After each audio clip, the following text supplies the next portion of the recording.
Hello mga igat! Anyways, may bagong product na una i-introduce sa inyo. Ini ang eyebrow powder stencil kit. So, ayan. So, para sa mga hindi marunong magkilay like me, pasensya sa boses, paus pa rin hanggang ngayon, go. So, para sa mga hindi na marunong magkilay like me, ito na ang solusyon para dyan mga me. Ito ang, ito na. So, inclusion ito, guys. Tingnan natin na. So, yung bubuksan natin ay yung natural brown. Anyways, may tatlong shade siya. Natural brown, dark brown, at blonde. At ang bubuksan natin ngayon ay itong natural brown para makita niyo kung ano nasa loob dito, okay? So mga day, mga mema, titingnan natin kung ano ang nasa loob niya, okay? So, ito pa lang, isang lalagyan na ganito. Pag nabili ka ng isang ganito, yung nakalagay talaga mga mema ay may isa siyang eyebrow powder, which is ito. Eyebrow powder ito. Nakita ko sa inyo, yan. Yan.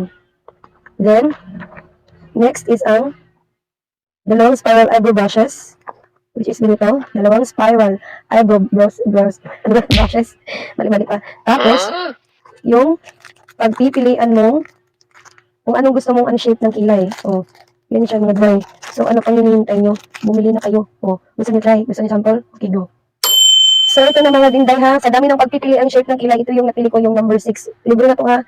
Kasali sa inclusion pag bumili ka ng isang ganito. Okay, go. Pero anyways, nakalimutan ko palang sabihin sa inyo kanina na may kasali siyang elastic wrap. Ito yung ilalagay sa gilid dito, sa gitna ng ganito. O, ilagay mo siya dito sa may ano ba dyan, may circle. Dyan mo ilagay para masuot mo to. Okay? So, mga dry, ganito lang palang paglagay, no? Ganyan. So, ayun nga mga mema, nalagay ko na yung ganito niya para ito yung magsisilbing blade mo.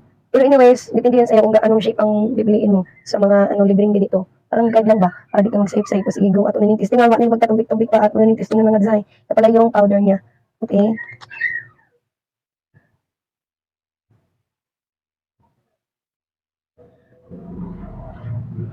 Testing na din natin.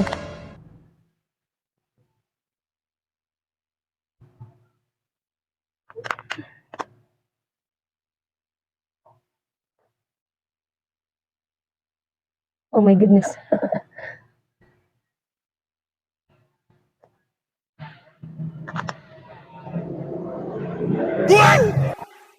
So, ayan, the moment of truth.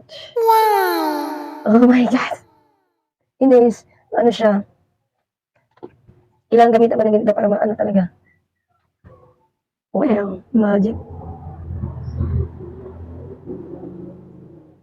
O, ganun lang siya, day. Hindi ba matik-matik, may kilay ka na.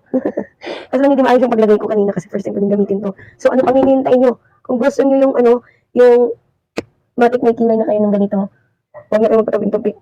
Check na yung basket now, okay? At kung gusto nyo naman yung urada mismo, mayroon na kayo nito, may unan din tayo. Just PM me, okay?